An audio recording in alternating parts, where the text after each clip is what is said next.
Welcome back to another in our series of great chapters in the Bible. Our chapter today comes from the New Testament letter known as 3 John. Gaius, Diotrephes, and Demetrius. The elder to the beloved Gaius, whom I love in truth. Beloved, I pray that all may go well with you, and that you may be in good health, as it goes well with your soul. For I rejoiced greatly when the brothers came and testified to your truth, as indeed you are walking in the truth. I have no greater joy than to hear that my children are walking in the truth. Beloved, it is a faithful thing you do in all your efforts for these brothers, strangers as they are, who testified to your love before the church. You will do well to send them on their journey in a manner worthy of God, for they have gone out for the sake of the name, accepting nothing from the Gentiles. Therefore, we ought to support people like these, that we may be fellow workers for the truth. I have written something to the church, but Diotrephes, who likes to put himself first, does not acknowledge our authority. So if I come, I will bring up what he is doing, talking wicked nonsense against us. And not content with that, he refuses to welcome the brothers, and also stops those who want to, and puts them out of the church. Beloved, do not imitate evil, but imitate good. Whoever does good is from God. Whoever does evil has not seen God. Demetrius has received a good testimony from everyone, and from the truth itself. We also add our testimony, and you know that our testimony is true. I had much to write to you, but I would rather not write with pen and ink. I hope to see you soon, and we will talk face to face. Peace be to you. The friends greet you. Greet the friends each by name. I've had an experience a few times in my life that perhaps you have had as well.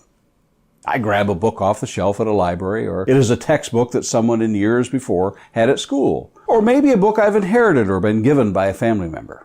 As I thumb through the pages, a letter or a note falls out. I open it up and find a correspondence between two people. It is a private conversation, as it were, with details of their lives shared. In some cases, I've never met either of them and don't know where they live or when it was written. Other cases, I know one or both of them and feel better able to grasp what is being talked about in the brief letter. Have you had that experience?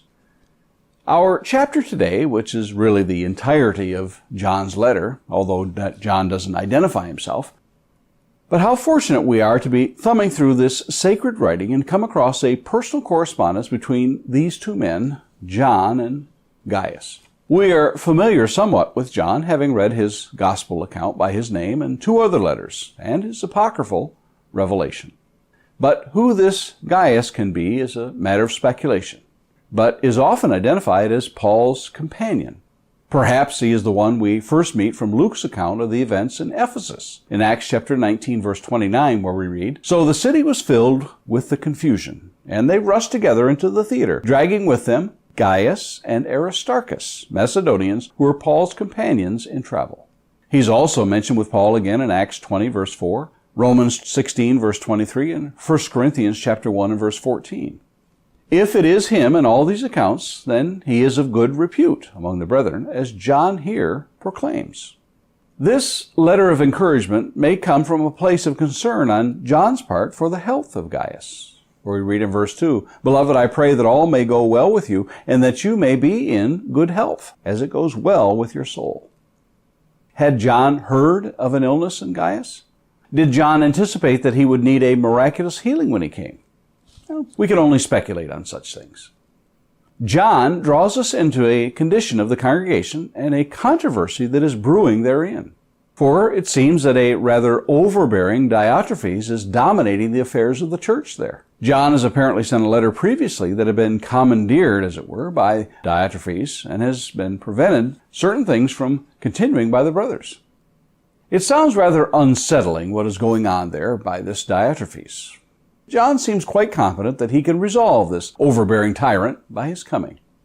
Our third person we are introduced to is Demetrius. We are without the certainty of whether this man was there with Gaius or whether he was with John and was delivering the letter. Regardless, John speaks well of him to Gaius and associated him with truth. It is worth noting that in the three letters that John pens, 1st, 2nd, and now 3rd John, that he uses the word truth 20 times and the word true about 7 times. To even the most casual of readers, this word must surely stand out among John's words.